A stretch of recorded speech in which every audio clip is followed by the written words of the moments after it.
Hi, boys and girls. Today I am here with the next chapter of Charlotte's Web, and it is called Charlotte. Wilbur tried to sleep, but his stomach was empty and his mind was full. And when your stomach is empty and your mind is full, it's always hard to sleep. The night seemed long. Wilbur seemed to wake a dozen times during the night and to stare into the blackness, listening to the sounds and trying to figure out what time it was. A barn is never perfectly quiet. Even at midnight, there's usually something stirring. The first time he woke up, he heard Templeton gnawing a hole in the grain bin. Templeton's teeth scraped loudly against the wood and made quite a racket. That crazy rat, thought Wilbur. Why does he have to stay up all night, grinding his clashers and destroying people's property? Why can't he go to sleep like any decent animal? The second time Wilbur woke up, he heard the goose turning on her nest and chuckling to herself. "What time is it?" whispered Wilbur to the goose. Probably, 11:30, said the goose. "Why aren't you asleep, Wilbur?" "Too many things on my mind," said Wilbur. "Well," said the goose, "that's not my trouble. I have nothing on my mind, but I have too many things under my behind. Have you tried to sleep while sitting on 8 eggs?" "No," replied Wilbur. "I suppose it is uncomfortable. How long does it take a goose egg to hatch?" Approximately 30 days, all told," answered the goose, "but I cheat a little. On warm afternoons, I pull a little straw over the eggs, and I go out for a walk." Wilbur yawned and went back to sleep.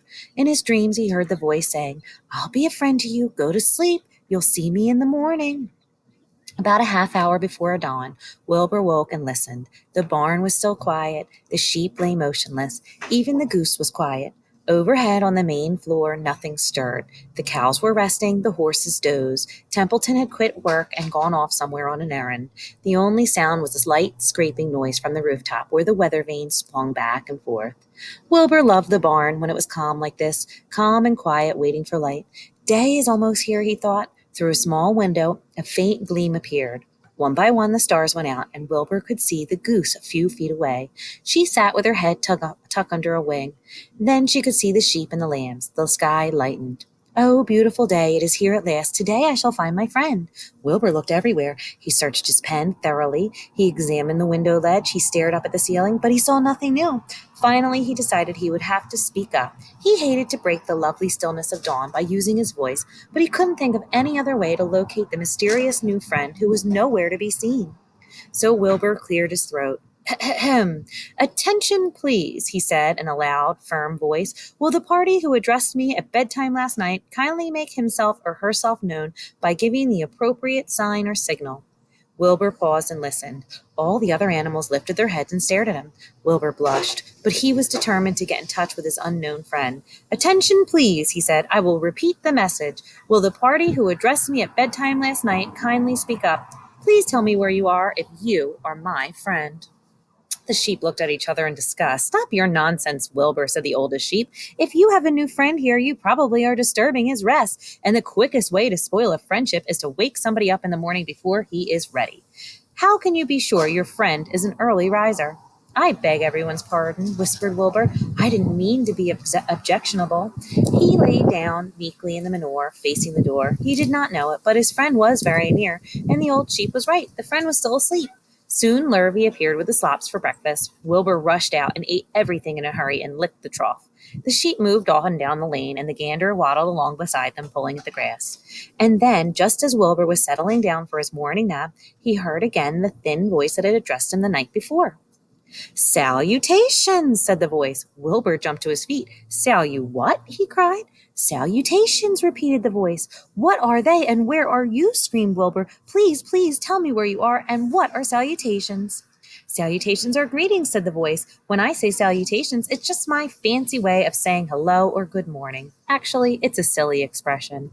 I'm surprised I used it at all. As for my whereabouts, that's easy. Look up here in the corner of the doorway. Here I am. Look, I'm waving."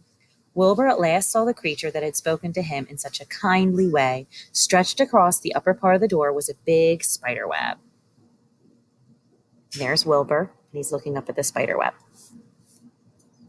And hanging from the top of the web, head down, was a large gray spider. She was about the size of a gumdrop. She had 8 legs, and she was waving one of them at Wilbur in a friendly greeting. "See me now?" she asked. "Oh, yes, indeed," said Wilbur. "Yes, indeed. How are you? Good morning. Salutations. Very pleased to meet you. What is your name, please? May I have your name?"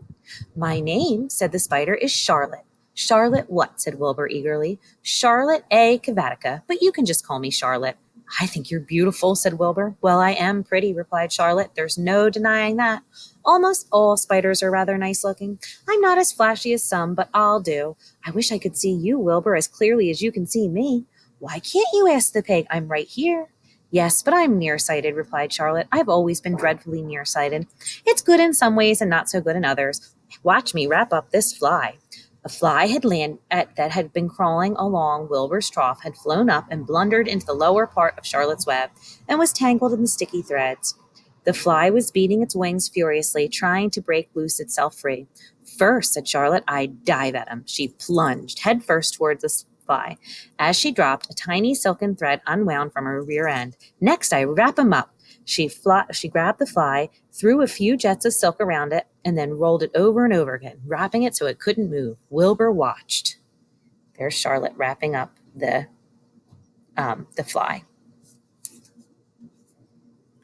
Wilbur watched in horror. He could hardly believe what he was seeing, and although he detested flies, he felt sorry for this one. "There," said Charlotte. "Now I knock him out so he'll be more comfortable." She bit the fly. "He can't feel a thing now," she remarked. "He'll make the perfect breakfast for me."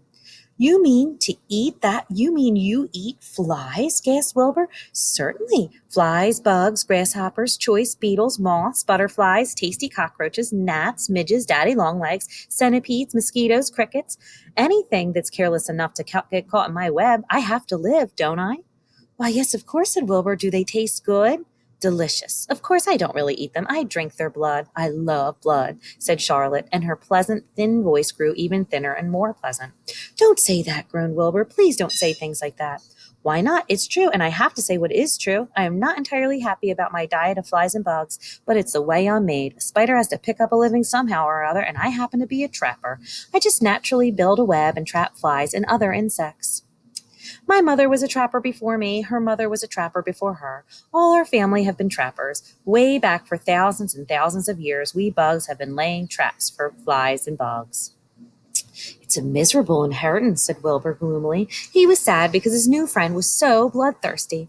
"Yes, it is," agreed Charlotte, "but I can't help it. I don't know how the first spiders in the early days of the world happened to think up this fancy idea of spinning a web, but she did, and it was clever of her too. And since then, all of us spiders have had to work the same trick. It's not a bad pitch on the whole." "It's cruel," replied Wilbur, who did not intend to be argued out of his position.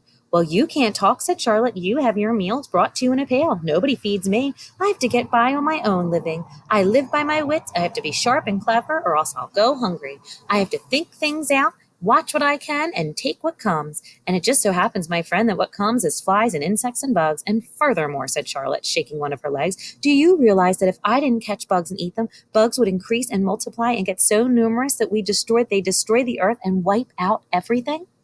"Really?" said Wilbur. "I wouldn't want that to happen. Perhaps your web is a good thing after all." The goose had been listening to this conversation and chuckling to herself. "There are a lot of things Wilbur doesn't know about life," she thought.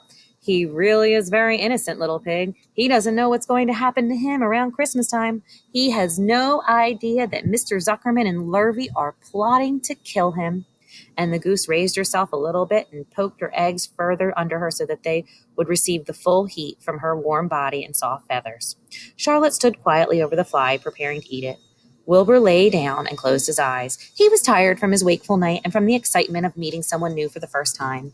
A breeze brought him the smell of the clover, the sweet-smelling world beyond his fence. "Well," he thought, "I've got a new friend all right, but what a gamble friendship is. Charlotte is fierce, brutal, scheming, bloodthirsty, everything I don't like. What can I learn? How can I learn to like her, even though she is pretty and, of course, clever?" Wilbur was merely suffering from doubts and fears that often go with finding a new friend. In good time, he was soon discovered that he was mistaken about Charlotte. Under her rather bold and cruel exterior, she had a kind heart, and she would prove loyal and true to the very end. And that's the end of that chapter. And tomorrow we'll read chapter 6, which is Summer Days. Bye, guys.